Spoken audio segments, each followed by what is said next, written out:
Har Har Mahadev. Hello everyone, welcome back to my channel Aparna Roy blog. আমার কাছের এবং দূরের সকল বন্ধুরা কেমন আছো? আশা করি যে যেখান থেকে আজকের ব্লগ ভিডিওটি দেখছো সকলে ভালো আছো এবং সুস্থ আছো। আমরাও তোমাদের ভালোবাসা আর ঠাকুরের আশীর্বাদে বেশ ভালো আছি। তো আমার সকল বন্ধুদের মহাশিবরাত্রির অনেক অনেক শুভেচ্ছা এবং অনেক অনেক ভালোবাসা দিয়ে ভিডিওটা শুরু করছি। যারা শিব ভক্তরা তাদের তো এই ভিডিওটি ভীষণ ভীষণ ভালো লাগবে, তাই ভিডিওটি স্কিপ না করে সম্পূর্ণ দেখার অনুরোধ রইল। এই যে ঝাড়খণ্ড কিন্তু শিব ঠাকুরের একটা অংশ বলতে পারো, যেখানে দেওঘর আছে, যেখানে শিব ঠাকুরের একটা অংশ রয়েছে, সকলেই আমরা জানি বাবাধাম। তো বাবাধামের ভিডিও এর আগে আমি মানে 2 বছর আগে একবার শেয়ার করেছি, যদি বন্ধুরা কেউ দেখতে চাও দেখে নিতে পারো। আর এই যে যে মহাশিবরাত্রির যে মন্দিরটা এসছি, এটা হচ্ছে আমরা যেখানে থাকি সেখানে আমাদের বাড়ি থেকে ওই 10 মিনিটের মতো লাগে হেঁটে যেতে, পায়ে হেঁটে। তো দুপুরবেলা, এটা ছিল দুপুরবেলা। তারপর আমরা আবার সন্ধ্যাবেলা গিয়েছি, 2বার এসেছি এই মন্দিরে আর কি। আর দুপুরবেলা হচ্ছে সবাই জল ঢালতে আসে, সন্ধ্যাবেলাও আবার জল ঢালে অনেকে, আবার দিয়ে দিতে মানে আরতি করতেও আসে। তো খুব সুন্দর করে মন্দিরটা সাজিয়েছিল, দেখতে অপূর্ব লাগছিল। আর এখানে অনেকগুলো মন্দির আছে, কি বলতো, এইটা হচ্ছে হনুমান মন্দির, একটা জগন্নাথ মন্দির, একটা রাধাকৃষ্ণ মন্দির, একটা দুর্গা মন্দির, গণেশ মন্দির, শিবলিঙ্গ, শিব ঠাকুরের মন্দির। আসল হচ্ছে শিব, আর জগন্নাথের মন্দিরটাই বেশি বড় করেছে, আর হচ্ছে হনুমানজির। তো মন্দিরের চারিপাশে এই যে ছোট ছোট দোকানগুলো বসেছে মন্দিরে প্রবেশ করার জন্য, জিনিসগুলো যে সামগ্রীগুলো যারা বাড়ি থেকে নিয়ে আসতে পারে না, দূরে থাকে, দেখো বেলপাতা তো সব বাড়িতে থাকে না, তো ওইগুলো গুছাতে একটু অসুবিধা হয়। তো যে ঠাকুর পুজোয় যত ধরনের ফুল লাগে, শিব পুজোয় সেই সব ধরনের ফুল নিয়ে ওরা ওইখানটায় বসে থাকে। তো সেখান থেকে একটা একটা করে সবগুলো দেয় একটা পলিথিনে, তারপর সেইটা নিয়ে সবাই পুজো করতে যায়। আর ছোটোখাটো বাচ্চাদের এটা ওটা খেলনা উঠেছে, আর খুব সুন্দর লাগছিলো দেখতে। পুরো মন্দিরটা পুরো মানে লোকজনের আনাগোনা, সবাই সুন্দর সুন্দর জামা কাপড় পরে সবাই এসেছে। তো আজকের এই দিনটার কথা মানে কি বলতো, এই ছোট্টবেলায় এই দিনটা ভীষণভাবে মানে এখন মিস করি। ছোট্টবেলায় যখন এই দিনে আমরা উপবাস থাকতাম না, তখন সারা দিন না খেয়ে সেই শাড়ি পরে, নতুন নতুন জামা কাপড় পরে একদম মানে আত্মীয় স্বজনের বাড়ি ঘুরে বেড়াতাম, সেটা আলাদা একটা আনন্দ ছিল। আর এখন যদিও মন্দিরে মন্দিরে হয়, আমার বাপের বাড়ির ওখানটাও মহাশিবরাত্রির উপসে ওখানটাও বেতাইতেও খুব সুন্দর হয় আর কি, ধুমধাম করে আর কি। সারাদিন সবাই জল ঢালে, প্রচুর ভিড় হয়, প্রসাদ হয়, মেলা হয়। তো ওই শিব মন্দিরের মেলায় এত ভিড় হয়, আমি একবার ভিতরে ঢুকতে পেরেছি, বাকি কোনো দিন পারিনি, কারণ 4-5 ঘন্টা লাইনে দাঁড়াতে হয় আমাদের ওখানটায়।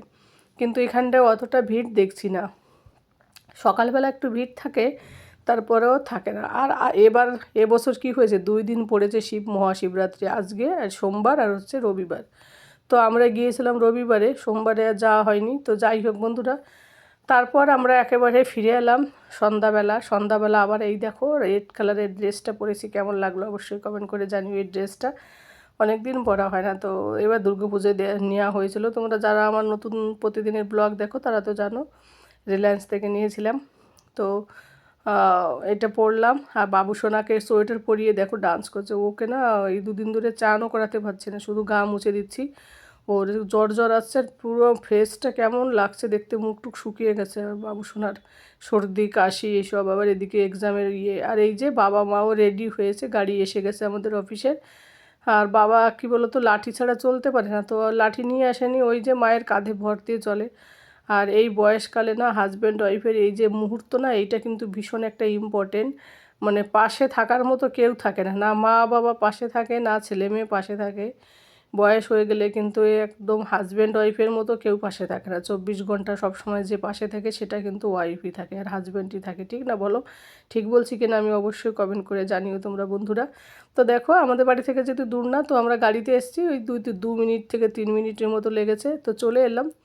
তো এই যে মা বাবা বাবু সোনা আর হচ্ছে তোমাদের দাদা ভাই, তো ও আমাদের পিছনে পিছনে আছে। আর এই যে সামনের গেটের সাইডের থেকে একটুখানি কিছু নেব, নিয়ে ঠাকুরকে আবার দেবো বেলপাতা। আর মন্দিরটা খুব সুন্দর, সন্ধ্যাবেলা তো লাইটিংটা বেশ ভালো করে, এটা দেখতে বেশ ভালো লাগে। তবে হ্যাঁ, সন্ধ্যাবেলা একটুখানি আবার ভিড় হয় একটু একটু করে, কারণ সন্ধ্যাবেলা অনেকে আরতি করতে আসে ওই জন্য। তো বাইরে বেরিয়েছি, সেরকম ঠান্ডা নেই, বাবুকে একটু সোয়েটার পরলাম, ওর যেহেতু ঠান্ডা। আমি একটা হালকা স্টোল নিয়ে এলাম, কারণ ওর তোমাদের দাদাভাই বলছে তোমারও ঠান্ডা লেগেছে। আমার কথা শুনে হয়তো তোমরা বুঝতে পারছো, মানে গলাটা একেবারে খুসখুস করছে। কি বলো তো, ঠান্ডাটা চলে যাওয়ার পরে ঠান্ডা লাগে, ঠান্ডাটা শুরু হলে ঠান্ডা লাগে প্রত্যেকটা মানুষের, তাই না বলো? আর এই যে দেখো মন্দিরের প্রাঙ্গণে চলে এলাম, এত সুন্দর লাগছিল দেখতে। মন্দিরে এলে সত্যি ভীষণ একটা শান্তির জায়গা, যেখানে এলে প্রাণ জুড়িয়ে যায়, একদম শান্তি লাগলো এখানটায় এসে, মাইন্ড পুরো চেঞ্জ আর কি লাগে। আর সবথেকে ভালো লাগলো যতক্ষণ আমি মানে ভিডিওটা করছিলাম, পুরো মাঝখানটায় এসে আমি খেয়াল করেছি উপরে এই দেখো ত্রিশূলটা তো দেখেছি শুরুতেই। তো তার আগে যে দাঁড়ো দাঁড়াও বন্ধুরা, আগে ভিতরেরগুলো তোমাদের একটু দেখাই, তারপরে বাইরেগুলো দেখাচ্ছি। এই যে দেখো ভিডিও, আমার মতো আর একজনও ভিডিও করছে। তো যাই হোক, এই যে আমাকে বারণ করছিল ওরা যে এখন দুধ ঢেলো না, জল ঢেলো না, কারণ কি জলটা আবার বাইরে বেরিয়ে হয়ে যাচ্ছে। তো তো আমি তো ওদের কথা শুনিনি, আমি বলছি না আমি ঢালতে এসেছি, ঢালবো। তো আমি ঢাললাম একটু, এই যে বাবু সোনাও একটু ঢাললো। বাড়ি থেকে ঘট নিয়ে এসেছিলাম আর দুধ নিয়ে এসেছিলাম, তো ওইটাই। আর ওই ওখান থেকে যে পলিথিনে করে বেল, তুলসী পাতা, ধুতরো ফুল, কী কী ফুল লাগে সব প্রকারের জিনিস, ভাঙ, এগুলো ভোলানাথের ওখানটায় চড়িয়ে দিলাম। আর তোমাদের ওই যে ওরা বারণ করছিলো এত জল এত ঢেলো না, তো আমি এক ঘট এনেছি, সব ঢেলে দিয়েছি। তো জল ঢালতে এসে যদি না ঢালতে পারি তখন ভালো লাগে বলো? তো কেউ ঢালছিল না, সবাই শুধু দিয়ে লাগাতে এসছে এখন। আমি শুধু একা ঢেলে দিলাম এখন, এটা সবাই সকালবেলা এসে ঢেলে গেছে একবার। তো যাই হোক, এখন আমরা একটু বাইরে দিয়ে ঘোরাফেরা করব। আর এইখানে শুনেছি একটা বাইরে থেকে লোক আসবে, সে কী করে জানি না, মানে কোনো গান বাজনা কিছু একটা হবে আর কি, আলোচনা ঠাকুরের এইসব আর কি। মন্দিরের শিব মন্দিরের এই কী বলো তো, মহাশিবরাত্রিতে বেশ সুন্দর আর কি সাজুগুজু করে, মানে মানে বেশ ভালো লাগে দেখতে, এত সুন্দর করে ডেকোরেশন করে না। আর বাবা মা তো ভীষণ ভীষণ খুশি হয় ওরা মন্দিরে এলে। কিন্তু কি বলতো, এই বছর বাবু সোনার পরীক্ষা, তো ওই কারণে আমি একটা দিনের জন্য ওকে নিয়ে, বাবা মাকে নিয়ে বেরোতে পারলাম না। বেরোতে তো কোনো অসুবিধা নেই, 1 ঘন্টা ঘুরে চলে যাওয়া যায়, কিন্তু ওই যে আসার মানে যাওয়ার আগে রেডি হও সবাইকে নিয়ে, আবার ওখান থেকে ফিরে এসে এটা করো ওটা করো, বাবুর দেখো রান্না বান্না এইসব নিয়ে আমার আর কি, মানে তোমাদের দাদাভাই যদি যেত তাও হতো, কিন্তু আমি আর সময় পেলাম না। আর ওইদিকে ওরও অফিসে এত চাপ পড়েছে কাল লেট করে ঘরে ঢোকে, ওকে আর বলতে পারি না। তো ভেবেছিলাম শনিবার যাব বাবা মাকে নিয়ে একটু পার্কে, মন্দিরে, কিন্তু হলো না। তারপরে ভাবলাম একবারে রবিবারেই যাই আর কি, মহাশিবরাত্রির দিন। তাই রাত্রেবেলা এলাম। আর বাবা তো বেশি হাঁটতে পারে না, তোমাদের দাদাভাই বলছিল যদি তুমি যাও আমি গাড়ি পাঠিয়ে দেবো, তুমি মাঝখানে একদিন ঘুরে এসো। তো ছেলের পড়াশুনো নিয়ে এত বিজি রয়ে গেলাম যে আর আমি বেরোতে পারলাম না। তারপর সন্ধ্যাবেলা বাবুকে আবার টিউশনি পড়াতে আসে, তো মনটা খারাপ করছিলো, কেন কি আবার ওরা আবার বাড়ি চলে যাবে, আর এই যে একবারও নিয়ে এলাম না। আর বাবা মা মন্দিরে, বিশেষ করে মা তো পুরো পাগল, মন্দিরে এসে বসে থাকতে চায়, এখান থেকে তো যেতেই চাইনি। কিন্তু বাবু সোনার এক্সাম, পরীক্ষা, আর আচ্ছা ওই জন্য তোমাদের দাদাভাই বলছে জলদি চলো। তো মাকে বললাম তুমি থেকে যাও, আমরা পরে গাড়ি পাঠিয়ে দেবো, তোমাকে নিয়ে যাবে। তা মা বলছে না তোদের সাথে সাথে চলে যাই। আর বাবা ওই যে টিভিতে সিরিয়াল দেখার জন্য বাবাও বসে থাকতে চায় না বেশি সময়। তারপর একটু ঠান্ডা ঠান্ডা তো বাইরে, যদিও আমাদের অতটা লাগছে না, কিন্তু ওনাদের বয়স হয়ে গেছে। আর এই যে জগন্নাথটা, এই যে তোমাদেরকে অনেকবার দেখিয়েছি জগন্নাথ ঠাকুর, এই জগন্নাথ ঠাকুরের রথযাত্রা হয়। আর এটা হচ্ছে শিব মন্দির, হ্যাঁ হনুমান মন্দির, আর ওইটা জগন্নাথ মন্দির তার অপোজিটে। তো প্রত্যেকটা মন্দিরে ঘুরে ফিরে নমস্কার করলো বাবা মা, তো ভীষণ ভালো লাগলো।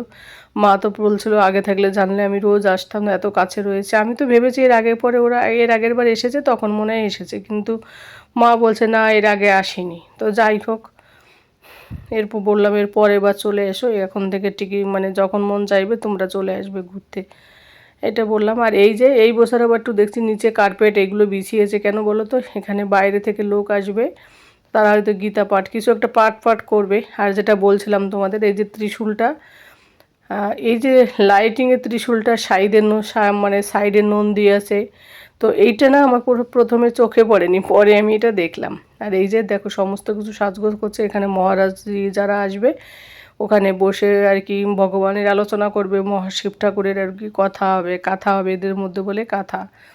তো ওই যে ওইটা হবে, ওই জন্য এখানে সাজগোজ সব কিছু মানে সময় ডেকোরেশন করছে, বলছে এখনই আসবে। কিন্তু আমার একটু ইচ্ছে ছিল কারা আসবে, কি গান গাইবে একটু শুনবো, কিন্তু তাদের আসতে আসতে দেখা গেলো 1 ঘন্টা লাগলো, আর আমাদের ঘরে ঢুকতে 8টা বেজে গেলো। ওই কারণে আর মানে থাকা হলো না। তারপরে বাবা মার সঙ্গে একটু ফটো তোলা হলো, বাবু সোনার তুললাম, আমরা একটু তুললাম, এইসব করা হচ্ছিল।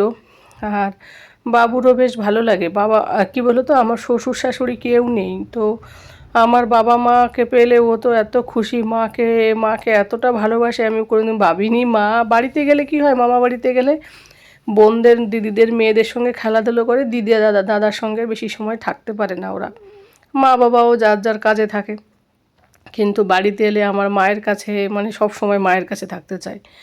ও পড়বে কি, তার থেকে মায়ের দিকে ধ্যান থাকে। তো মাকে বলছিলাম বাবুকে, বাবুর এক্সামের সময় তোমাদের শুধু শুধু নিয়ে এলাম ডেকে, পরে আনলে ভালো হতো। অ্যাকচুয়ালি কী বলো তো, ওনাদের টিকিট করার পরে বাবুর এক্সামের রুটিন দিয়েছে, নইলে পরে মা বাবাকে পরেই ডেকে নিতাম। আর ও তো বাচ্চা ছেলে, ও সব সময় চায় মায়ের, আমার মা বাবার কাছে গিয়ে গল্প করবে, গল্প শুনবে। বাবু শোনা প্রচুর গল্প শুনতে ভালোবাসে।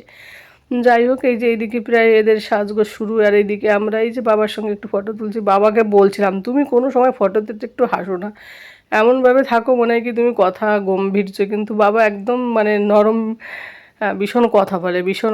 আমি যেমন কথা বলি বাবাও এরকম, মানে আমি বাবার মতো আর কি।